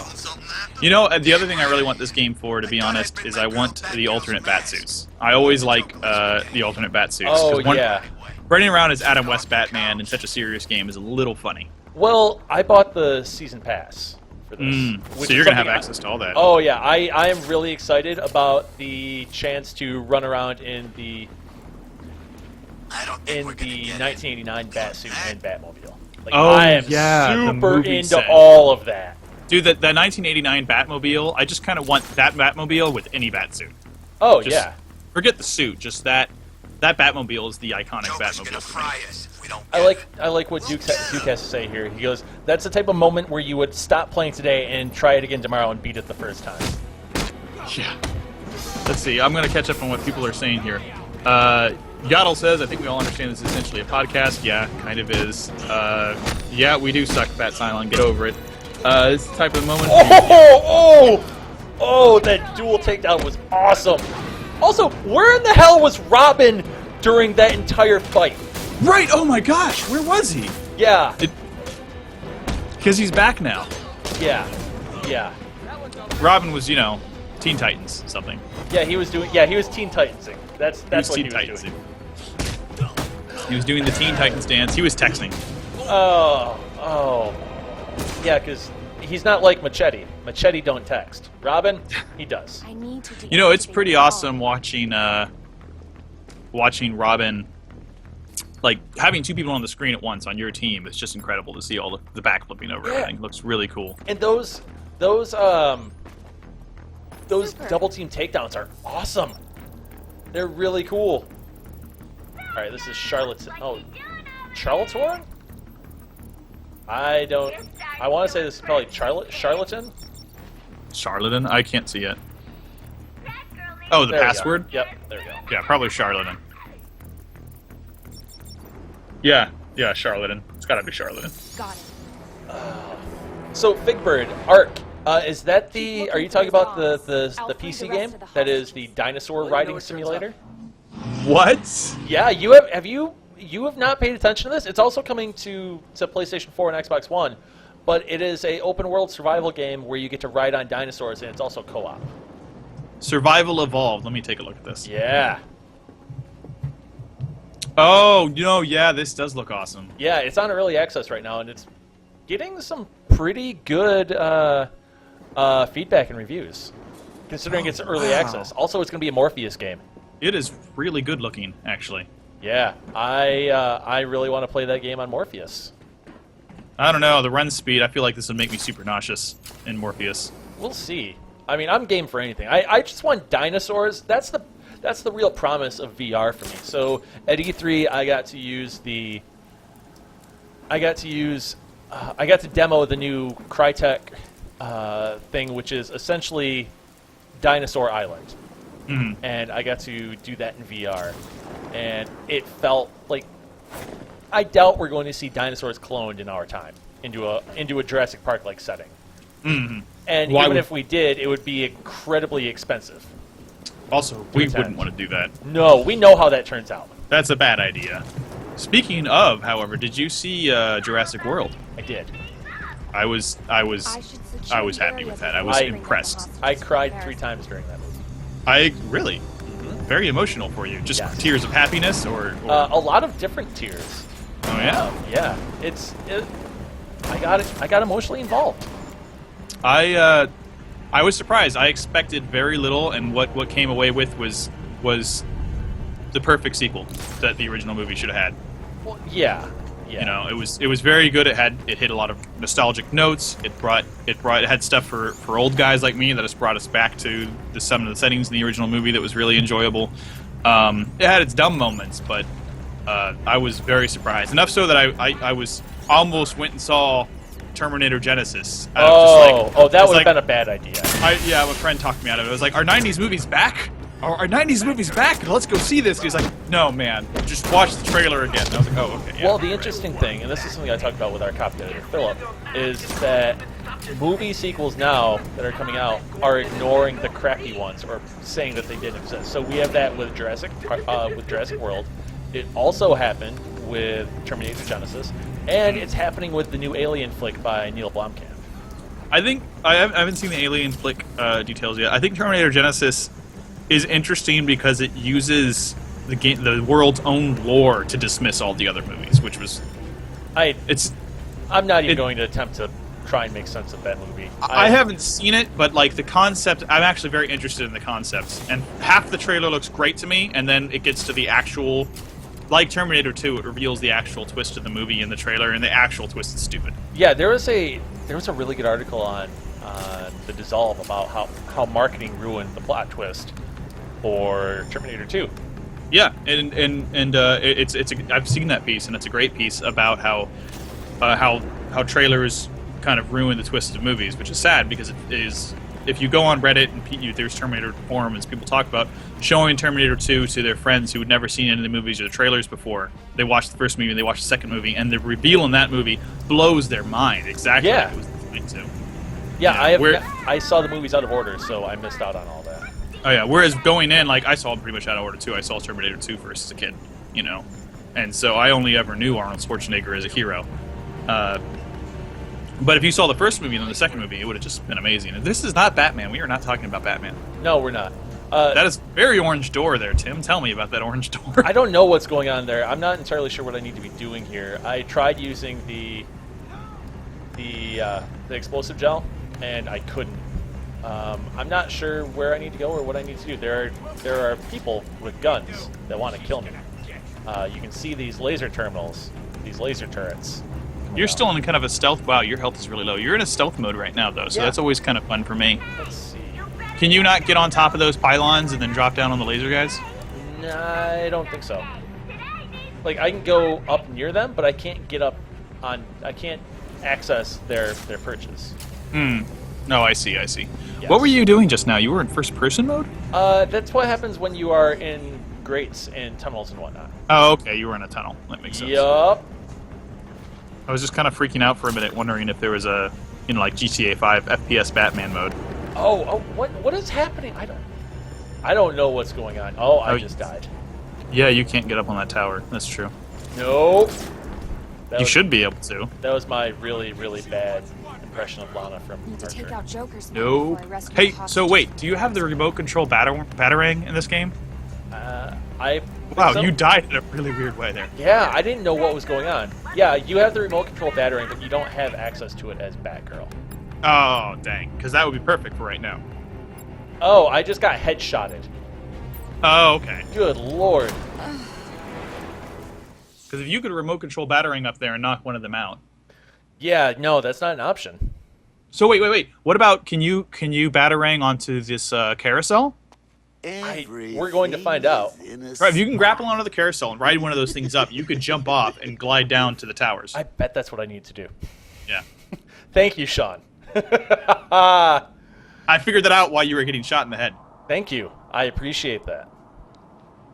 So I Go want to say thank you to everybody that's tuned in with chat and endured me, well, both Sean and myself, attempting to kill some thugs and save some policemen for a bulk of this stream. Right. An absolute bulk of this stream. You know, I was really excited for this game, and now maybe I'm turned off. Wow. Just because that one sequence. Yeah. We'll see. I do honestly wish they would release this as a $15 download. Oh, a standalone DLC? Yeah. Yeah, I would buy this absolutely. Like where they did that with Infamous First Light. Yeah. And I haven't played that yet. It was great, you know. I mean, well, it's not as good as the main game, but I would say that calling the main game good is a stretch of things. It looks amazing. I liked it. I mean, it wasn't great, but it was fun. Yeah, it looked amazing, but I did not feel like a superhero in that game. Like I felt like I was constantly sniping. Oh, I didn't really feel like a superhero in the first Infamous game either.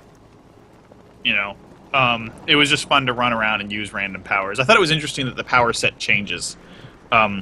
And I was disappointed that they never explained that, you know. You never explained what your character's powers was, as far as it was just taking other people's powers. Right. You know, and I found that to be somewhat disappointing. As a storyline element, they could have chosen to explore further. Yeah. Can't bring him down until I secure. Oh! Don't lose the. There you go. Yeah, I got him. You got him. Oh, but you're gonna get sniped if you don't move. They're aiming at you from the other towers. Oh yeah, I know. Yeah. I think there might have been a glitch because I don't recall these thugs being down here. Maybe. Would make sense why things weren't. Oh yeah, I don't think they were there before. Yeah, this. Oh, mother of pearl. So Fat Cylon makes kind of a good point about Terminator. Going back to that, the concept of Terminator films is so thin that it hasn't been able to sustain 5 films. You're kind of right, and it also plays into the big mistake that I think those films have sort of been flawed at, is that they can't escape Terminator 2's popularity. So Terminator 2 was able to be a fresh film in that universe without needing to rely on saying anything that the first movie had. Now, every Terminator film has to hit this hit list of like, all right, we have to have this time travel scene, we have to have this naked guy scene, we have to have the sunglasses scene, we have to have him say, I'll be back, and come with me if you want to live, and they're so saddled down by fitting into this formula that anything new and creative they could do with it just doesn't happen. Yeah, and that's really unfortunate. Did you watch any of the Sarah Connor Chronicles on Fox? No, I thought about it, but like after Terminator 3, I was just like, oh, well, they're just pushing the timeline again, and it's too complicated, you know. I heard it was okay. I feel like that's a franchise that's gotten way too complicated for its own good, and it should have stopped after the second one. Right, which is what Duke is saying right now. Terminator 2 is where the story finished, and it was done there. And, you know, that's true. I mean, that's where Cameron left it off, and not that I'm a huge Cameron fan. So Right. James Cameron, right? My first E3, I think it was when Avatar was getting prepped, right? Okay, yeah, we did go to both of our E3s were the same one. Right. Were you in that room when that happened? Yeah, he sucked the life out of that room. Oh my gosh, he just like it was EA or whatever, so it wasn't great. No, matter Ubisoft. What. Ubisoft, right? It was Ubisoft, so it wasn't the best conference anyway. But you're sitting there and it's like, okay, that's kind of cool, sports, whatever, who cares? Then James Cameron comes out and I was like, oh man, James Cameron, that's exciting. And he starts. And then oh my was gosh, he not goes on exciting. for like an hour about the Avatar game. Which ended up being really bad. Right, it was just the worst experience. And that was when everybody was pushing stereoscopic 3D as well. That was the beginning of it, because he was like, oh, and then they said they wanted to do it in stereo, and I was like, oh, of course I'm on board. But Right. Joel McHale hosted that show, and that was actually, I was like, oh, this is kind of all right. I was like, where's Joel McHale? Why can't he be on here right now? Why is James Cameron talking forever? Was that which was the one where that comedian hosted? Oh, it was Mr. Caffeine or something like that? No, it was like Yeah, it was a white dude with dark hair, and he was just really awkward, and he tried way hard to make jokes. no. I remember there was this guy that was ripping on gamers at the time, calling them basement dwellers or something. Perry Farrell from Jane's Addiction did that while they played the Sony party. No. It was a smaller event. It was a fourth-rate comedian. Hold on a sec. What was his name? Jamie Kennedy. Oh yeah, that was a Activision. thing. For some reason, I was merging the memory of that with the memory of Ubisoft and James Cameron, just because it was two different train wrecks, though. Yeah. So this is the thing: if you get hit by the Ferris wheel, you lose a lot of health.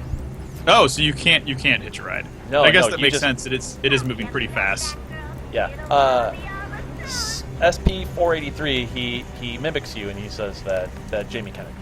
I actually think he it was Jamie Kennedy. And, Yeah, that was Activision doesn't do a press conference anymore. They also they rented out the Staples Center for a concert that doubled as a press conference. was that Sony or was No, that was Activision. that was Activision? They had Eminem come out and do the Ooh. song that he was doing for the Call of Duty soundtrack that year.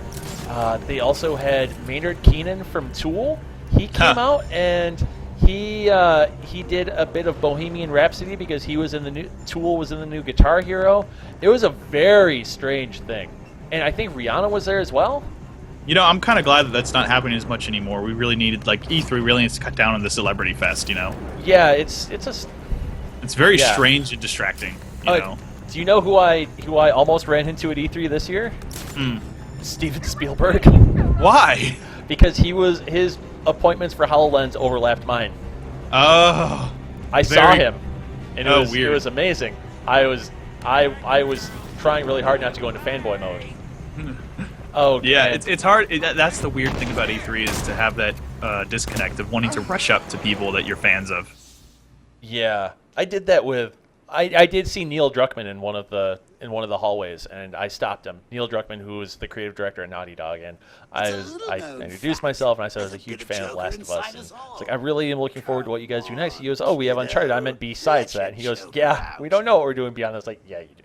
Yeah, it's and, you know, it's hard. Like, so I've made a policy with myself not to rush anyone unless I have a work-related question for them. You know, Right. And so I mean, I almost talked to Gabe Newell once, but they whisked him away a little too fast. Right. Last GDC, he was there, Right. and I was we were checking out Vive, and I was like, oh, there's Gabe. Maybe I should ask him up. He's gone. Yeah, our former coworker Ben Gilbert actually saw him and then pulled him aside for an interview. Yeah, and like I saw him a little bit after Ben, which is why I think they got him out of there so fast. Yeah. Because you're either the first one to get him or Yep. you don't get him. Yeah. You know, he's a pretty open guy. I'm sure if I caught him, he would have been plenty happy to have a short conversation. But Yeah. you know, I didn't have a lot to say to him at the moment. Right. Fat Cylon brings up a good point of Michael Bay at the Samsung press conference at CES a year or so ago, where he just kind of walked on the stage and then awkwardly got pissed off and walked away. Yeah, that was really weird. like the line didn't work or something. He's like, I'm done, and then he left, and everyone was like, okay. Yeah, that happened. Yeah, I forgot about that little temper tantrum. And there were a couple things like that year too. Yeah, That was one of those failures that was happening. that kind of goes back to the whole idea of us with streaming. It's like, you can't account for everything working all the time. You can do your best to prepare for it, but if something breaks, something's going to break. You can't stop it. There's Right. no way to stop it. And it's just a Murphy's Law thing. You kind of got to be as prepared as you can. I mean, you could have a really tested system or a really strong connection, and something could still go wrong. You never really know. This is barely related, but things will break, and it's a fact. And Yeah. and so if you look around about stories about celebrities at Disneyland, one of the best ones is Harrison Ford. The one time he was there at Disneyland with someone, and he broke down and rode Indiana Jones. It broke. Oh, wow. And he apparently had like a conniption in the there's a story from a cast member overlooking the ride vehicle that he's in from one of their little towers that's inside the rides to monitor it, and he's just swearing, I hate this ride. Oh, man. That was So I mean, that'd be really, really. I can empathize though. Like this. Right, Is, things are gonna break, you know. Go on. I can empathize because it's like, all right, this is my movie, and Yeah. it doesn't work. Yeah. You know, it's. But I mean, things are gonna break, and they're gonna break at the worst possible time, no matter what. And the best you can do is try and have enough grace to deal with that, you know, and just be like, okay, you know, it's. I understand the stakes are a lot higher though for E3, where they have millions of dollars and a limited time slot, versus us. Yes. You know, where our stakes are broken. We're just like, hey, sorry guys, laugh at us, please. Yes. Oh, you got up there again. That's I got good. up there, and I think I've got this all taken care of. You have one left. There, I've got the other. No, I think I have all of them. Oh, I okay, just you're need to figure just dead. But Okay. that's a good place for it to stop the stream because it has been 2 hours. Oh, really? Yeah. Time flies when you're doing the same sequence for an hour, Sean. You know, that same sequence really derailed our conversation, Tim. I wanted to talk about more comic books. I wanted to talk about third-party publishers. It's too late now. There's always next time. I mean, we do have the season pass for this game, so we could, you know, when the next DLC comes out, something sizable, we can go through it. Or if you play through it, you know, when you play through it, it'll ruin the experience for you personally. But we should stream the climax of this game when you get to it. It would. I'm not sure that I'd be comfortable having that in our video system because somebody could just be like, oh hey, this could be something cool, and then all of a sudden the game just it's spoiled entirely. Spoiled? Yeah. Okay. Yeah, that's I true. feel bad. We could do a thing where we do spoiler runs. We're still working on our programming schedule, but at this point, I'm not comfortable doing something like that, especially with a huge game like this that just came out. Like we would have to That's true. set aside, be like, all right, we're going to do this a year after a game comes out. We'll do a spoiler run. Yeah, it's true. We should. I think we should do that at some point though, because some scenes. I mean, I don't know about this game, but like some games have just such terrific endings that spark great conversation about the narrative of games, and I think there's a lot of potential there. But you're right, we do want to keep it relatively spoiler-free. Yes. So I want to say thank you for everybody that's stuck with us, and if you enjoyed what you saw and what you heard, stick with us. Hit that heart underneath the video player.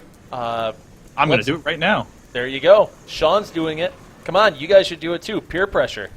But yeah, if you hit that heart, it'll let you know. You'll get an alert on whatever device you're using that we are about to go live, and you can watch us everywhere. So yeah, you like us, follow us, and we will be back next Thursday. Next Thursday, speaking of which, you can check out what we're going to be streaming next week if you head over to engadget.com/gaming, and I'm going to do that right now because I don't know offhand what we're going to be streaming. You should. We are going to be streaming the Talos Principle Road to Gehenna, which is the big update that just came out for the game. Oh, And yeah. So That game is pretty beautiful, too, actually. Yeah, Jess is going to be streaming that, so she will be back. She will be back. And like I said, it's Jess, not So she's Jessie. actually good at the game. Yeah, she reviewed the game for Joystick, so she is Right. more than qualified in this game to review that, or not review that, but to stream that. So, again, for everybody at Engadget, I want to say thank you for joining in, everybody. And if you want, if you already are not, you can follow us on Twitter at Joystick, at Engadget. I personally am at Tim Seppel. I'm dropping that in right now. And Sean, you can drop yours in as well, or I'll do it for you. You are Shaunicus. There we go. Okay, so until next week, everybody, thank you for tuning in, and yeah, have an excellent weekend.